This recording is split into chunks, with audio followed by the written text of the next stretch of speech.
And so the goal is to graduate with the most happiness by the end of the game. And so there's different events that happen throughout the game.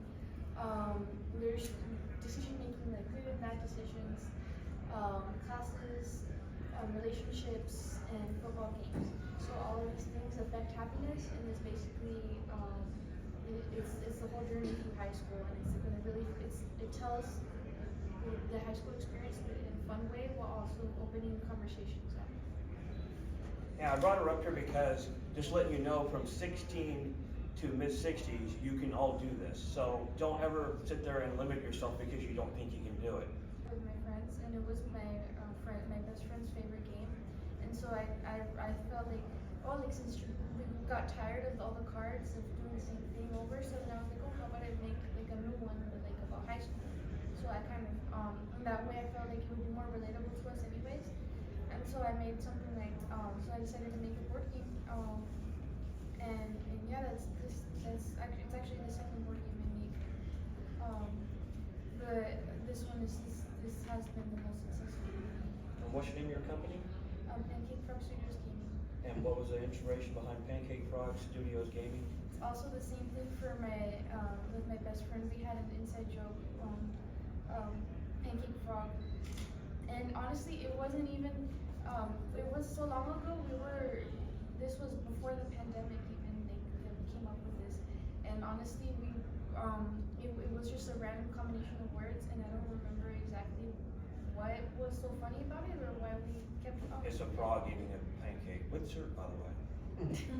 I think that is so great that you did that. That is so It fantastic. is. Can we get a round of applause for her? That's some guts to put yourself out there like So Aaron, that. when did you start anything of that nature? Yes, well, these are two actual schools. They're local schools. One of them which I actually attend. So both of the high schools they're real high schools. But even them, I asked, and they don't have ownership over their mascots. They're just generic mascots. So that's why I was able to use them. So what did you decide for your artwork? For the artwork, I drew everything. For the board, I drew everything, and then I designed everything for all the pieces, and then anything that's not mine is all copyright free stock images.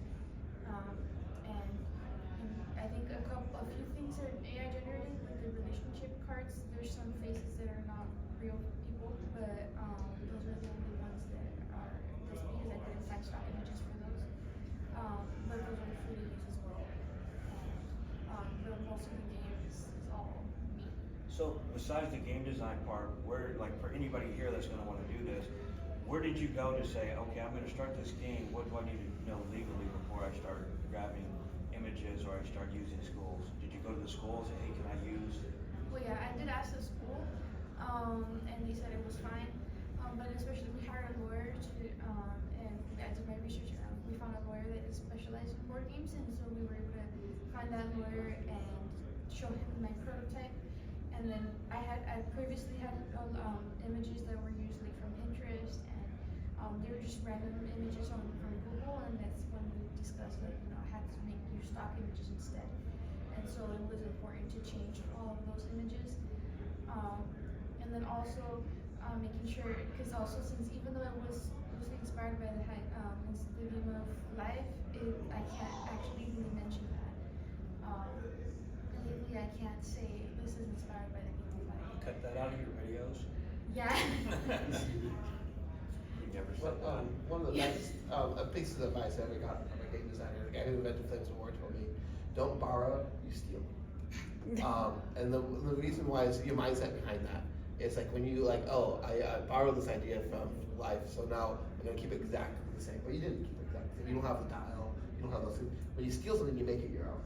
Yeah. So you change it up, and it's your own concept. So a lot of games are inspired by other games. So don't feel like that's a negative thing about Game of Life was inspired by other games as Yeah. well, so a lot of games all get back, yeah. My Doctor Who game uses a dice pool mechanic that's very similar to Elder Signs. And it's a game I played at the time. There's definitely differences between the two, but I was definitely inspired by that mechanic. The other thing too is the evolution of games is quite fascinating when you look at like deck building games and things like that. The next deck building game could only exists because Dominion existed and we have the idea what a deck building game is. Because this would have been too complicated on its own.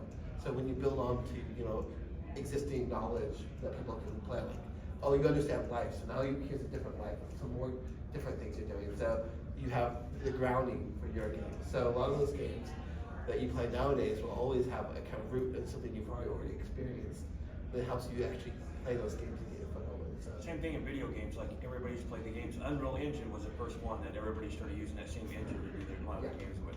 And the side scrollers, the first person shooters, you use the same terminology, so everybody's using the same thing, they're just using different graphics and just different ways that you do it, but all the fighting games are still fighting games, you're just making it your own. So yeah, you don't worry about where you got your idea. I got this from the Game of Life, so well, they got their game from this, and these guys got it from this. Just like movies and TV shows, everybody got it from the same, was it 5? Aaron, you know how many different plots are like actually are providing?